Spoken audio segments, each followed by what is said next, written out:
Welcome to the Broncos Podcast with Troy Renck. I am your host, Troy Renck from the Denver Post. It is playoff week. Look, I'm already dressed for Buffalo. I'm bracing for the 20-degree weather. I hope it's not snow. I know it'll be cold because you know what? It's Buffalo in January. One of the coldest days I've ever covered an NFL game was trying to find an Uber after the Broncos lost to the Bills. I think that was December. And I had to pay a tip that Uber driver an extra $50 to come get me, so it didn't freeze like some kind of abominable snowman. But, man, it's exciting. It's palpable. Everywhere I am this week, people are talking Broncos, talking playoffs. And I'm saying we're talking they have a chance. It would be an upset, if not a huge upset, but they have a chance. You look at the coaching matchup. You look at some of the other if you get into the weeds with some of the advantages the Broncos might have, I'm saying they have a chance. And I'm going to break it all down with Cody Roark, who is just the Broncos expert. For all of you that follow Mile High Sports, he knows football more than I do. He played it. He coached it. He sees it through a different lens than I do as a columnist. I can't tell you how happy I am to have Cody joining me on the show. So we're going to break this down. The coaching matchup, the quarterback matchup. Can the Broncos actually win a playoff game? Would be their first since 2015. But, hey, at least you're in the dance. You can't be on the floor. You can't be out cutting the rug if you're not under the velvet rope. They're back in. We're going to break it all down after the break. Have you been injured in a car wreck or hurt at work? What are you waiting for? Give my friends at Hoggett Injury a call. Their motto, with us, it's personal. I've known Darby Hoggett forever. We traveled the country watching our boys play baseball. He told me, you need to do a Broncos podcast. He is such a big fan, folks. He is planning to take and his son and some friends to the Buffalo game. I'm hoping to see Darby there. Listen, I became his good friend. Many of his clients become his good friend. You don't even have to pay Darby up front. If your case goes as planned, Darby will be the one writing checks to you. So, again, if you've been injured at work or injured in a car wreck, give Darby's team a call, 1-833-HOGGATT. That's 1-833-HOGGET. Or visit the website at hoggettlaw.com. Online continues to be the world's most trusted betting platform and your number one source for online betting. With the earliest odds to in-game live betting, BetOnline provides you with all the action and the ability to watch the games as they happen. With the largest selection of odds on everything from football, the NBA, college hoops, NHL to UFC. Head to BetOnline today and don't forget to use the promo code, that's BELIEVE, BLEAV, for your welcome bonus on your first deposit. BetOnline. The game starts here. Well, welcome back to the Broncos Podcast with Troy Renck. I'm your host, Troy Renck from the Denver Post, and I am joined now. Danny behind takes care of me by Cody Roark. Did I see Cody? See, he looks better. He's getting married. He's lean. He's trim. So I've been married for, I don't know, it's 25, 26 years. I have a no-trade contract. Who am I trying to impress in life at this point? I'm playing tonight. Look at Cody. He looks like a guy who's going to get married. Shiny, happy. Shit. How the heck are you? I'm great, my friend. Always great to see you, Troy. And like I said, I miss our times of just seeing each other every day at Broncos practice. Like at the beginning, I know you make it to media availability every day. That's the only time I get to see you outside of this, man. So it's great to sit down with you. Yeah, the dynamics have changed out there because they don't have a media room because of the construction. So I used to go there, you get there early to work, and now it's just really not a workspace. That should change hopefully by next spring. But so a lot of us end up at Starbucks, or there's a Greek restaurant I go to around the corner. That's where you kind of used to shoot the breeze for an hour or two. You know, you have these conversations, debates, and now that is really not doesn't exist. But what does exist is hope. Broncos have a shot. They have a shot. And Cody, we're going to start there. Sean Payton 9-8 in the playoffs. Sean McDermott has dominated the wild card round, but in some ways his tenure has been considered a disappointment because some of the games they've lost, namely to Kansas City, twice, Buffalo, lost to Cincinnati at home a couple years ago. Let's start there. This coaching matchup. Do you believe Sean Payton holds an edge? It doesn't mean necessarily they can win, but how do you break down this matchup between the Seans? Yeah, look, I think when you look at Sean versus Sean, I think Sean Payton has the advantage, obviously, with his experience, the amount of times New Orleans been in the playoffs, they've been able to advance. And certainly even in Sean Payton's coaching career in New Orleans, they've had some moments where they've fallen short. in the postseason, whether that be, against the Minnesota Vikings. I'll remember, the Kyle Rudolph push off that never got called. We go back to the LA Rams non-pass interference call. Like, Sean Payton has found a way to get his teams there. He's also been able to win a Super Bowl, which is funny. I mean, Troy, we see so many people, especially on social media these days, they're like, well, Sean Payton's only won one Super Bowl. You know how many people would love to win a Super Bowl? A lot of people, including Sean McDermott in Buffalo. But because of what you mentioned there about Buffalo kind of falling short, they haven't been able to get over the hump of Kansas City. You mentioned Cincinnati beating them that one year, where really Joe Burrow and the Bengals came into town. We've seen Joe Burrow and the Bengals before, but they came into town and they upset them in Buffalo. And I think it caused a lot of issues with Stephon Diggs in that situation. He's no longer in Buffalo now. I think partly because of that there.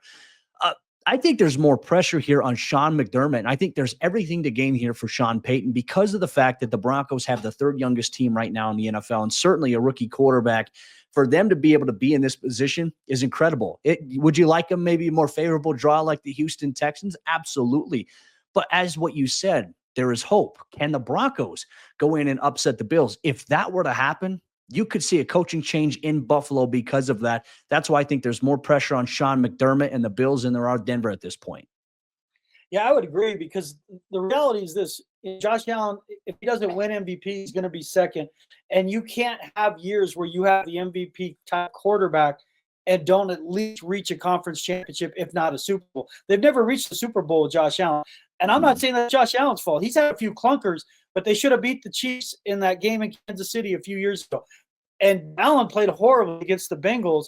They've lost their identity at times. The difference this year, Cody, when I look at this Bills team, they're more balanced. They don't ask him to be Superman, Captain America like they have in the past. I think he's benefited from Stephon Diggs leaving because he had to feed him and he forced the ball to him. But I do wonder, when you look at Allen, if this game gets off to a slow start, will he pressure himself into trying to make plays that aren't there? And could that be an advantage for the Broncos? As great as Josh Allen is, and if he wins the MVP, I won't be surprised. I think statistically, if you're being fair and see it like I used to vote for baseball, Lamar Jackson is a little better. Regardless, if Allen wins it, I won't be surprised. I'll be happy for him. Is there a method kind of to the madness here for the Broncos if they can keep it close and maybe Josh Allen press? Because he doesn't have really a true one anymore with Amari Cooper's okay. It's more of the tight ends than Cooper, but could that be the secret sauce to force him to do too much and try to win this game by himself? Yeah, look, I think if you can get in a position to force Josh Allen to press, he may take some more calculated risks with the football, though I would say it's almost a 50-50 chance, right? Boom or bust when he does that. I mean, how many times, Troy, have we seen Josh Allen escape pressure, get outside the pocket, and then really get to where he's an inch away from the sideline, and then he'll jump and throw it across his body, and it's led for a big catch downfield. The one thing that Allen has done this year, and to your point of what you made here, he hasn't had to do too much. I do feel like there is more balance here. He has protected the football at a rate better than what he has so far throughout his entire career, which I think has been a big benefit to his factor. Does that change now that the playoffs are here? I think when you look at the Bills, we can acknowledge Josh Allen's playing incredible. Their offense definitely drastically better than they were last year. The defense, it looks like their defense might be as healthy as they can be going into the postseason. And certainly when you have playoff Von Miller there, that's definitely something you're worried about. But with that said, you make the point about not having a true number one receiver. You do have guys like Dalton Kincaid at tight end. You have rookie Keon Coleman. You have Khalil Shakur. Hey, you even have a couple of former Broncos that are on the roster. I know Jalen Virgil's doing a lot on the special team side for them right now. He probably won't play wide receiver, but you do have balance. And then you have to worry about James Cook, who, Troy, remember, you were there for last year's game. James Cook, despite having the fumble, still hit over 200 yards against Denver nearly. And look, he even fumbled on one where Justin Simmons punched the ball out. The ball literally bounced off the ground right back into his hands perfectly. And then Denver was able to survive that there. This is going to take, I think, Denver's best effort defensively. And I think this is where the question comes in as to, can Denver upset the Bills? Because we've seen the last handful of weeks, the Broncos defense regress a little bit from what we saw early on in the season. And because of Josh Allen, his ability to use his legs by design or even off schedule, that makes it harder because you have to contain. You can't be too aggressive getting upfield because then he can take it outside. So your rush lanes, gap integrity are going to be very crucial this week against the Bills. But if you could force Allen to press a little bit and Denver can get some takeaways early on, I think that absolutely they can do it. Keep it within one score. The only blowout Denver's been in this year was Baltimore. Every other game's been one score. Keep it within one score. And if they can capitalize on the mistakes that Buffalo may make, Denver's got a great shot to upset the Bills. Yeah, when people ask me, Cody, like, what would the path be? It's not dissimilar from how they won that on Monday night that year. They got takeaways. Yeah. They got them early. They got the crowd a little bit out of the game. Now you got to be better against the run than they were that night. And they got lucky when, the 12 men on the field penalty. But to your point, you keep it close. You keep it close. You give yourself a chance because all the pressure's on Buffalo. They are viewed by some as the team is going to win the Super Bowl. Not me. I think Baltimore probably has the best chance if they play up to their potential. Baltimore should win the Super Bowl. But Buffalo has these expectations in this fan. They've never won one. They've had great teams with the 4 straight Super Bowl years with Jim Kelly and Andre Reed and Bruce Smith, all those great players. I covered some of those teams. But they never won it. They've never crossed the finish line. That's always hanging there. And so when you get off to, if it's 17-13, they're losing in the third quarter, that pressure there is real. As much as we all love from afar the Bills Mafia and that fan base and the collegiate feel to a game there, the reality is it can work against you if you're trailing. But if you're going to win a game like this, and we started with the talk about Sean versus Sean. For me, Payton has to be in his bag offensively. And we've seen him at moments, stretches where he gets hot as a play caller. I think sometimes his personnel doesn't match his Waffle House play sheet that he has, and he gets caught up sometimes in wanting to call everything that he loves. But there does seem to be a recipe here, and I'm not saying, run the ball a lot, because he doesn't. Sean Payton doesn't love the ball. He's never had one 100-yard rusher since he came to Denver. Not a single one. So I'm not going to sit here and say, they're going to run the heck out of the ball. But they need to run enough. And you look at, Corey, you break down the film, Buffalo doesn't pressure well. They don't get a lot of sacks. They're not a great edge rushing team. They're good. It's like Buffalo, they're good in a lot of areas. They're not really great, anywhere other than probably quarterback, which is a big place to be great. But when you see that they have low pressure rate, they're not a blitzing team. Is this a game for a long route to a Marvin Mims? Is this finally the connection to Troy Franklin? Is this somewhere where you can flip a game on its head with a long pass because of the conservative nature of the Bills defense and their low pressure rate? Yeah, I think there's a possibility of it. And I said to your point, I think that's been our biggest gripe about the Broncos offense and the play calling has been they just don't commit to the run enough. And when they get to the run and it's working, they go away from that sometimes, which it can be a little frustrating. I would say the key here, go with the quick passing game, get the ball to Bo's hands quickly, get in some rhythm, and then, start balancing that with some runs. I think the Kansas City game that Denver had early on at Arrowhead is a great formula for how you start the game, right? Because you had Audric Estime all of a sudden start running for 7 or 8 yard gains. You had second and short. You had 3rd and 2s, 3rd and 1s. You want to make your hay with that. But then I think it sets up like Troy. I think the biggest key that Buffalo is going to do in this game here on Sunday, what we've seen the last 3 or 4 weeks from defenses, they're going to play a corner and they're going to bracket Courtland Sutton with a corner playing outside leverage, press man to man, and then they're going to have a safety lurking over the top there. And then they may spy one of those linebackers. They got Terrell Bernard, Matt Milano. These guys are athletic. They can play a spy con on the inside to where they can help on any of those in-breaking routes. I know Marvin, I've been so pleased to see his development over the course of the second half of the season. Obviously for him, the amount of touchdowns he's had in the last couple of games is promising. They're going to focus on that. This is why I think this game on Sunday could be the Troy Franklin game. We've been waiting for that connection to happen all year, whether Bo overshoots it on one or whether Troy's dropping a couple of those passes.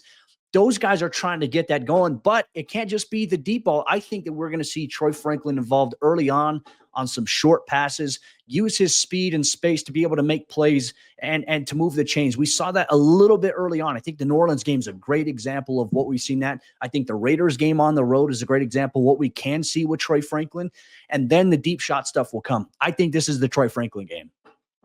Be fascinating because that's when you pull off an upset, there's kind of always an X factor or something you didn't expect. So if Franklin ended up with 4 catches for 92 yards or something, that would be unexpected. He's had moments, but there's moments where it looks like he's Edward Scissorhands trying to catch a long pass, or he and Nix, it looked like they're not on the same page. But again, he can create a mismatch. He's good at getting off the line of scrimmage. Like to your point, those tunnel screens, that's what we've seen with Mims that get you 6 yards. Those are essentially a function of the running game as much as I, criticize Payton for not running the ball in a traditional way. The way you can use a passing game is like a running game, but you still need to run the ball because it's going to be cold. It's going to be windy. You've got to be able to run the ball, not just when you have to, but when you want to. And we'll see. I'd love to see a steady dose of estimate. I'm not holding out hope of that, but I would love to see him, end up with 15 carries and see what that looks like. But now we shift to Bo. There's so much attention on Josh Allen, as there should be. Guys have an amazing year. You brought it up. His last year, he was throwing a pick every game. I mean, like a streak of 6-7 games in a row, including the Broncos game, where he would be great, and then just one of those facepalm picks. Like, Josh, what are you doing? It led to Ken Dorsey getting fired. Under Joe Brady, he's been more efficient really since that game, since the Broncos beat them on that Monday night. But Bo Nix, Cody, I mean, you were on him because you loved him out of Oregon. Yeah. I loved the pick because I felt like there's no way Sean Payton won't make this work because his entire legacy, the chance to go to the Hall of Fame, was dependent on this pick working. So I've been pushing, I love it because he sees something in him that's going to work. But 29 touchdowns for the kid. You look at after that first month of the season, I did a story in my column earlier in the week. He has the same number of touchdowns over the last 13 weeks as Josh Allen. Are we at the point where we expect him to play well? I mean, I'm not saying he's going to be a star, but it feels like to be used to be the first month of the season, you're like, it's going to be a roller coaster. This is truly a rookie experience. Get the drama. But you look at him now, I expect him to play well. Doesn't mean he's going to win, but I just don't think the moment's going to be too big for him. What do you believe? Should we expect to see out of Bo Nix? What are some of the matchups you're looking at? You talked about Franklin, but what are some of the ways he could help the Broncos pull off this upset, Cody? Yeah, look, I think you're spot on with that. I think that just the way he's developed over the course of the season has been impressive. I don't think we really saw a clear sign of regression. I think maybe a setback was that Indianapolis Colts game where all right, hey, he's pressing too much. You're falling into coverage against zone and he's just not seeing it for some reason. He's trying to force feed it. I feel like Bo is better when he's not in a position where he feels like he has to press because, when you got that competitive spirit, as we've all seen with Bo, and look, he's humble, but man, he's got a fiery competitive spirit to him that is contagious. Sometimes that can also be a downfall to you because you're trying too hard to make a play happen. And often at times in the NFL, we've seen when you try to do that, that's when bad things tend to happen here. Sometimes it works out. But I think that the idea is kind of what I mentioned earlier. I would like to see the Broncos come out. If it were up to you and I, Troy, we would say, okay, hey, Audric estimate, he's going to get the first 3 carries of the game to start off, right? First down, he breaks one off for 7. Second down, he gets a first down. Third, then it's first down again. Then he's going to get the next carry there. I would love to see that happen. But knowing it, I think we're going to see a run on first down, and then I think we're going to see 2 passing plays in a row. So instead of trying to set up, as you and I have seen, they have these long developing routes at times, and sometimes that takes a little too much time. Just get the quick stuff going. Incorporate some slants into the game plan. I think Lil Jordan Humphrey caught the first slant I've seen in quite some time last week against KC on third down. We haven't seen a lot of that. So get the short passing game going because guess what? If you can do that, you're going to get 5 to 6 yards. Then you get second and manageable. Then you get third and short potentially, and maybe you even get a first down. But I think if you just try to come out in this game, you try to sling it downfield against Josh Allen, I don't know if that's the game plan that's going to help the Broncos win. I think Bo can compete. Certainly we've seen him compete and play well against Patrick Mahomes, but you're on the road where every time, and Troy, I had a coach that always drove this home to me, and it made so much sense to me. It's a mentality. When you go on the road, you got to step off that bus like you're already down 14-0, right? So you got to come out, not play too tight, right? Because that's the one thing coaches want to avoid. You don't want to be too tight because then you're pressing too much, you make a mistake, and then all of a sudden now you're too scared to make a mistake, and it impacts how you play the rest of the game. But come out here with just some confidence. I want to see a similar approach to what we saw when Denver came out week 3 against Tampa Bay. Have that type of mentality and that approach to say, hey, you know what?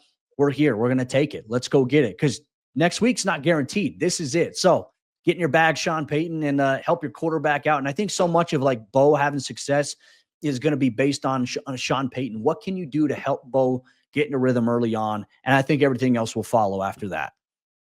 Yeah, sense of urgency is real. I've covered enough playoff games that it is so hard to win on the road in the playoffs, and it is almost impossible if you get behind 10-0, 13-3.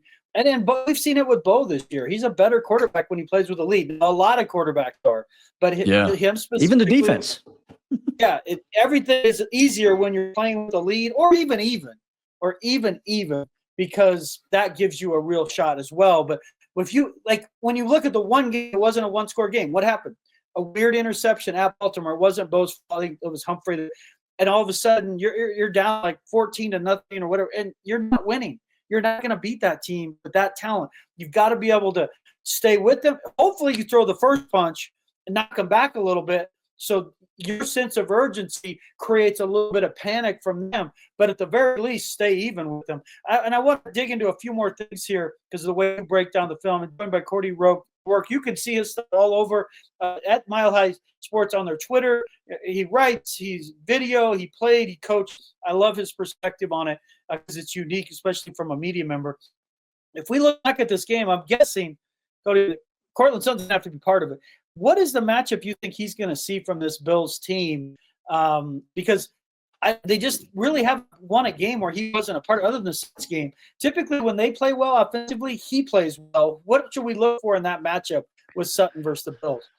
Yeah, look, I think this is where the challenge is going to come in, because I think that's really the biggest threat that Buffalo is going to try to take away. And Christian Benford has been playing really well at corner for them this season. I think a lot of people are saying, hey, he should have made the Pro Bowl. He should have gotten, first team All-Pro, NFLPA honors. I know it was Stingley and Surtain, but Benford's been playing well. And then I would expect Taylor Rapp to be the safety over the top of that side. I don't know if it would be necessarily Damar Hamlin over the top of Courtland Sutton. For as good of a story as Damar Hamlin's comeback has been, I don't think he's just at that caliber yet where they're like, hey, we're going to put Damar on the number 14 side.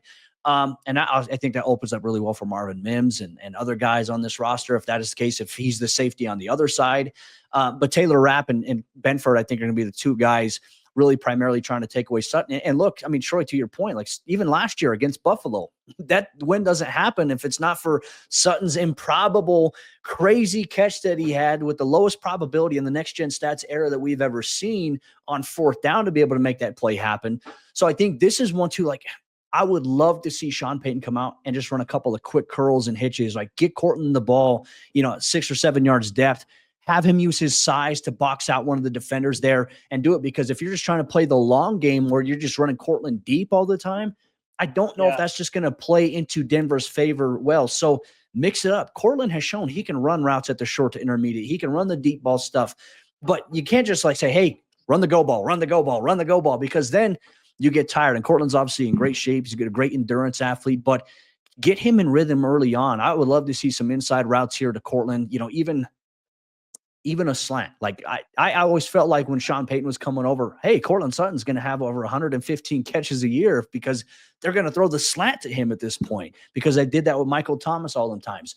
This will be the big matchup. If Courtland has a big game against this defense, against Benford and against Taylor Rapp, I think the Broncos are in a great position to shock the Bills here on Sunday.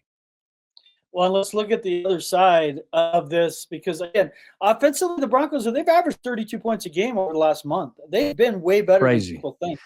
How long have we been covering this team where we've been hoping for them to just get over 17, 18 points? Oh, yeah. I mean, again, it was one thing to be bad, but they were bad and boring. From Pat Shurmur to Bill Musgrave. Rich Gangarella said some potential. You couldn't get along with Vic Fangio. But just the parade of coordinators when they couldn't get to 21 points a game. And that's been the difference under Sean Payton, is the offense has become functional. They've had playoff defenses before. Over these last 8 years, they've had multiple playoff caliber defenses. The offense sucked. There's no way around it. And it typically was traced to bad quarterback play. That's why when people start talking about Bo Nix's ceiling, I'm like, give me a break. Did you watch the last 8 years? Maybe he doesn't have the highest ceiling. But you can win with him. He's showing one thing. You can win with him because he's accurate. He's on time. He's on target. Smart kid. And it's not like he has great weapons around him. We all watched last night. You wouldn't take Tyler Warren. You wouldn't take the kid Taylor from LSU. You wouldn't take Loveland from Michigan. He's doing this. And Javonte Williams, I love the guy. He's arguably been the worst starting running back in the league this year. So don't tell me about Bo Nix and his ceiling until I get a couple better players around him. You think he would be better if he had Caleb Williams supporting cast, give me a break. But this game could be won on defense because of Josh Allen and how he's just so dynamic. The danger here is when I dive into it, because I've watched the Bills probably 3 times, and the Rams game was a scary game to watch. They lost, but my God, were they good offensively that day. Oh, yeah. But when you look at it, Denver's a blitzing team. They blitz as much as anyone, probably other than maybe Flores with the Vikings, Brian Flores. But they don't get home a lot. They blitz a lot. They play man. And if Riley Moss is right, they play a lot of man. I don't know if he's right yet. I'm not completely sure, but he's going to be better than he was, certainly against Cincinnati. Showed progress last week. But, Cody, the hard part here is Josh Allen's really good against the blitz. How do you does it have to be strategic? Because if they just blitz and just go after, I think it's the Lamar Jackson game and you have no chance. Well, the Jackson game was try to play zone. Like, you can't be so timid and get out of your who you are. But this idea, everyone's like, just blitz Josh Allen. Like, it's got to be measured, doesn't it? So if you just blitz Josh Allen, he may throw for 250 and run for 80. Like, just where is that balance on how to contain this team? Because just blitzing for me is not the answer because they don't get home enough when they blitz. Yeah, look, I think you got to do a lot of 3- and 4-man rushes at this point. And you have to have your 2 outside linebackers. They have to play contain because of his ability to do, what we talk about read option. He'll fake it to Cook on the inside. He'll pull it and get outside. Or they'll even pull an offensive lineman. He'll run QB power inside the A gap. And it's like, all right, at this point, if you're going to send the house after Josh Allen, it has to be methodical. But you can't be doing it, hey, first down, we're going to send pressure. Second down, we're going to send pressure. Third down, we're going to do that because look what happened against Justin Herbert and the LA Chargers with arguably less talent around him than what the Broncos are going to be facing this week in Buffalo. Josh Allen will have a field day. And what has been the main problem for Denver defensively the last handful of weeks? I mean, they've been blitzing Troy. They haven't been able to get home. And they've been getting carved up in the middle of the field where quarterbacks are picking on the soft spots between the linebackers and the safeties. The only corner game where there were struggles was really, Riley Moss against T. Higgins. That was really about it. But what we have seen from Riley, he's the type of guy that responds relatively well. And from what I know, his knee is in a good spot.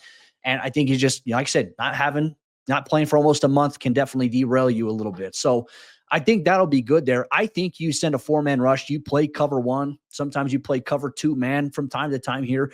I would just be methodical in the times that I'm going to be blitzing Josh Allen, because if you don't get to him, or let's just say like you have a couple of those plays because he's such a big body frame. Remember against the Kansas City Chiefs at Arrowhead, Nick Bonito had a couple of plays where he wrapped up around Patrick Mahomes and somehow slid out. So make sure when you do, and if you get him, you secure with 2 arms, you hold on for dear life, and you let the defense rally and tackle and help out there. That's going to be the biggest key. But I agree with you, Troy. If Denver Vance Joseph is going to send pressure on every single play, it could get ugly in Buffalo, and that's something they have to avoid. They just have to keep everything in front of them and take it one play at a time. Don't be over-aggressive with the blitz, but be strategic.